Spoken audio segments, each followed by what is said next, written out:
Hey guys, तो कैसे हैं आप सभी। आई होप आप सभी अच्छे होंगे। तो अभी करवा चौथ आने वाली है, तो आप सबने कुछ ना कुछ तो तैयारी की होगी। मैं आप लोगों के साथ आज शेयर करने जा रही हूँ करवा चौथ की सरल पूजा। आपको यहाँ करवा चौथ की सरल और आसान विधि बताने जा रही हूँ, जैसा कि मैं करती हूँ। इसका जो पूजन होता है लगभग शाम के प्रदोष काल में होता है। सुबह के समय हम साधारण पूजा करते हैं और साथ ही संकल्प लेते हैं। हमने यहाँ पर एक पूजा की चौकी लगा ली है, उस पे लाल या पीले वस्त्र आपको जो लेने हैं वो लेकर आप बिछा दें। आप पूजा करते वक्त आपका मुख पूर्व उत्तर दिशा की ओर होनी चाहिए। यहाँ पर हम करवा माई की फोटो तथा शिव परिवार की फोटो चौकी पर विराजमान करेंगे और साथ ही अष्टदल कमल बना लेंगे। और हम यहाँ कलश लेंगे और कलश में कलावा बांध देंगे। कलश के अंदर जल गंगा जल डाल देंगे। फिर अक्षत, लौंग, इलायची, हल्दी की गांठ, सुपारी, सिक्का फूल डाल देंगे। फिर पंच पल्लव लगा देंगे और पंच पल्लव में साथ ही टीका लगा देंगे।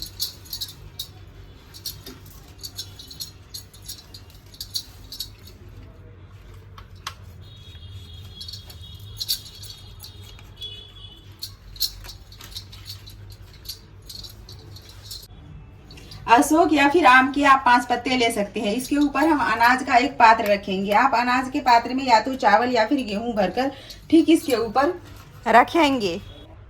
उसी के ऊपर एक देसी घी का दीपक जला लेंगे या फिर तिल का। तो यहाँ पर हमारा दीप कलश तैयार हो गया। अब हम करवे को भरेंगे।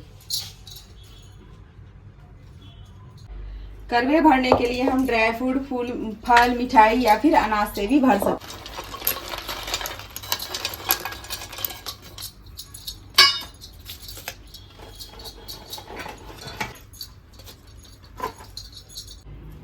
दक्षिणा रख देंगे और अनाज से भरा हुआ पात्र रख देंगे। और अगर आपके यहाँ सिंक लगाई जाती है तो आप सिंक लगा देना, अगर नहीं लगाई जाती है तो आप ऐसे ही छोड़ देना।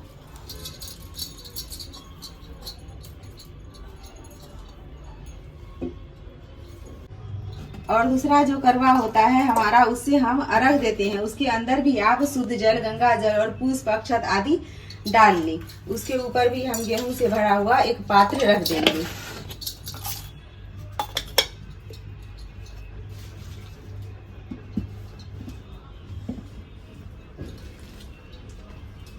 इसके बाद हम प्रतिमा के सामने दोनों करवों को इस प्रकार रख देंगे। फिर दोनों करवों पर हम 13 तिलक लगाएंगे।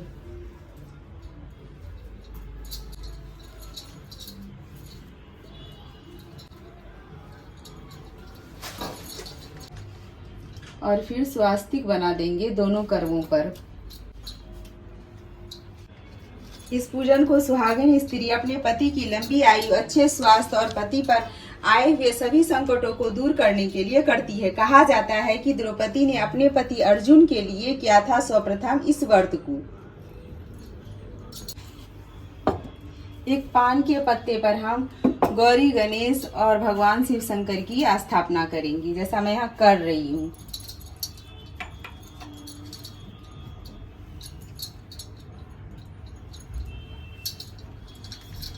हमने करवा माई की फोटो लिया है, उसमें भी ये तीनों स्थापित ही रहते हैं। फिर भी आपका मन करे तो आप इस प्रकार स्थापित कर सकते हैं, ये आपकी इच्छा पर है। नहीं तो आप इसे स्किप भी कर सकते हैं। पर मैं यहाँ पूरे विधि विधान से स्नान कराऊंगी, इसलिए स्थापित कर रही हूँ। और यहाँ पर चंद्रदेव बना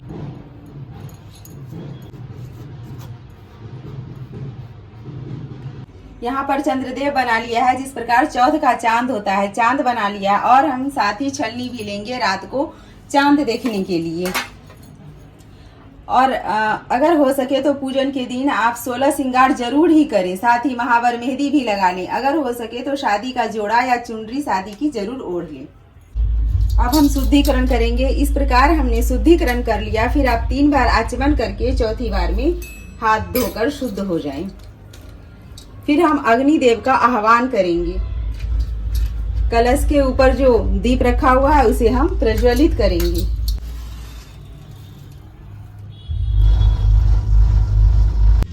ये पूजन जो होता है गौरी, गणेश और भोलेनाथ का पूजन होता है विशेष रूप से। करवा चौथ एक तिथि है जिसका हम पूजन करते हैं करवा माई के रूप में। इसके बाद कुछ अक्षत पुष्प लेकर कि आप सभी देवी देवताओं का आह्वान करेंगे। हे गौरी गणेश, हे बाबा भोलेनाथ, हे चंद्रदेव, हे वरुण देव, आप कृपा करें और हमारी पूजा में पधारें और हमारे इस पूजा को सफल बनाने के लिए अपना आशीर्वाद दें। हम सभी देवी देवताओं का आह्वान कर लेते हैं और प्रार्थना करते हैं। उनसे आह्वान करने के बाद सभी को गंगा जल से स्नान कराते हैं, फिर पंचामृत से स्नान कराते हैं।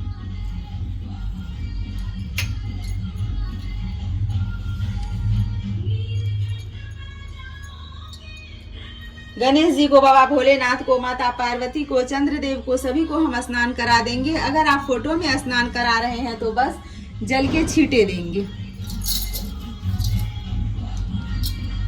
और शिव जी को अभिषेक बहुत ही प्रिय है, हो सके तो आप आज के दिन भोलेनाथ का अभिषेक जरूर करें। वैसे ये पूजा मुख्य रूप से गौरी गणेश और भगवान शंकर का ही होता है। जैसे मैंने आपको पहले भी बताया, आज चौथ माई एक तिथि है। हम तिथि की पूजा करते हैं। स्नान कराने के बाद हम वस्त्र रूपी कलावा समर्पित करेंगे।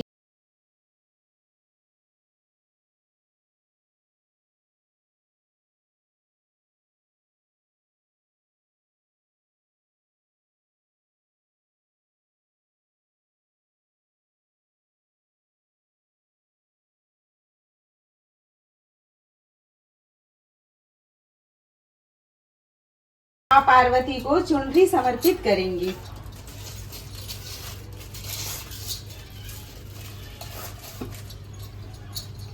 फिर भगवान गणेश को, भगवान शिव शंकर को और भगवान चंद्रदेव को जनेऊ समर्पित करेंगे।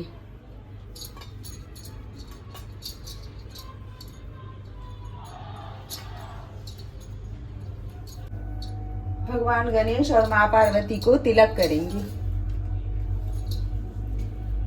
और बाबा भोलेनाथ को भस्म से या चंदन से तिलक करेंगे।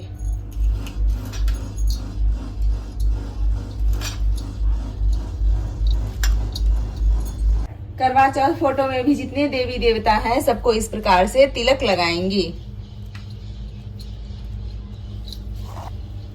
सभी देवी देवताओं को हम अक्षत समर्पित करेंगे, फिर पुष्प समर्पित करेंगे और बाबा भोलेनाथ को सफेद पुष्प समर्पित करेंगे। उनको सफेद पुष्प बहुत ही प्रिय है।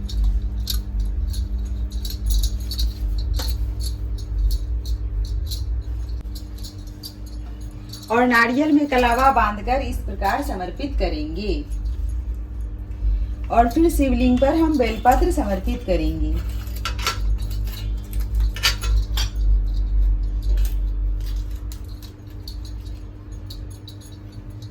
फिर हम गणेश जी को दुर्वा समर्पित करेंगे।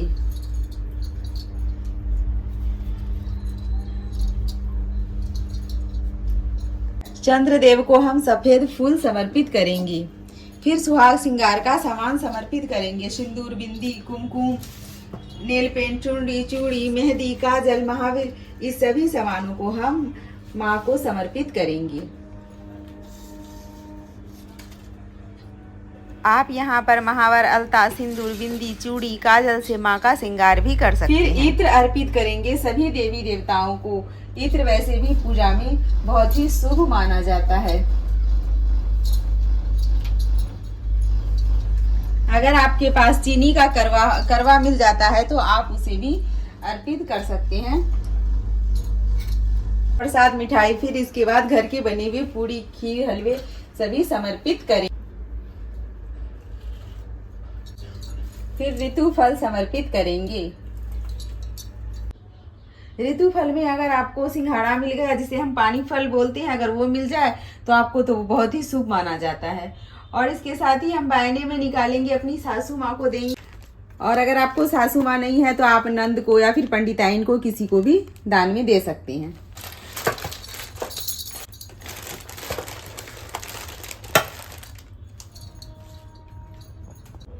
और यथासंभव सभी देवी देवताओं को दक्षिणा समर्पित करेंगे, क्योंकि पूजा में कोई भी कमी हो जाती है तो दक्षिणा समर्पित करने से वो कमी पूरी हो जाती है। मुख्य शुद्धिकरण के लिए हमें पान अर्पित करनी चाहिए। सभी देवी देवताओं को पान के ऊपर हमें लौंग, इलायची, सुपारी आदि रखकर के सभी देवी देवताओं को इस प्रकार अर्पित कर दें।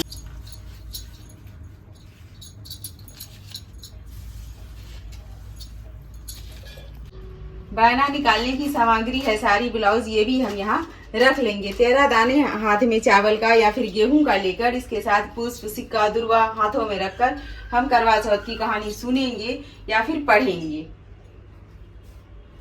कहानी सुनने के बाद हम आरती करेंगे। सबसे पहले भगवान गणेश की, माता पार्वती की, फिर भगवान शंकर की और पूजा में रही सही त्रुटियों के लिए क्षमा याचना करेंगे और अपने पति के स्वास्थ्य और लंबी आयु के लिए भगवान से प्रार्थना करेंगी। आरती करने के बाद हम चावल, अक्षत के दाने को इस प्रकार चुनरी में बांध लेंगे, क्योंकि रात्रि में इन्हें खोलकर देना चंद्रदेव को। और पूजन संपन्न हो जाने के बाद आप सभी बड़े बुजुर्ग का आशीर्वाद जरूर ले लें।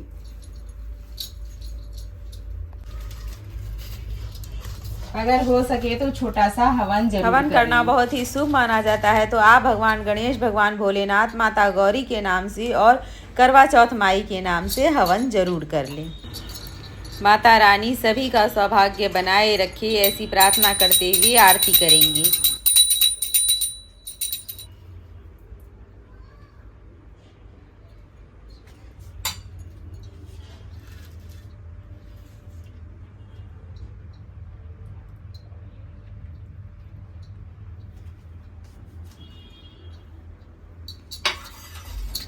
पूजा संपन्न हो जाने पर सभी देवी देवताओं को प्रणाम करेंगे और माँ से आशीर्वाद लेंगे और साथ ही सुहाग भी लेंगे। आशा है कि आप लोगों को ये वाली वीडियो पसंद आई होगी। जैसे आप सभी ने हरितालिका तीज पूजा विधि वाली वीडियो पर खूब सारा प्यार दिया, इसे भी देंगे। अगर थोड़ी सी भी पसंद आई हो तो एक लाइक और शेयर करें और अगर आप मेरे चैनल पर नए हैं तो सब्सक्राइब कर लें।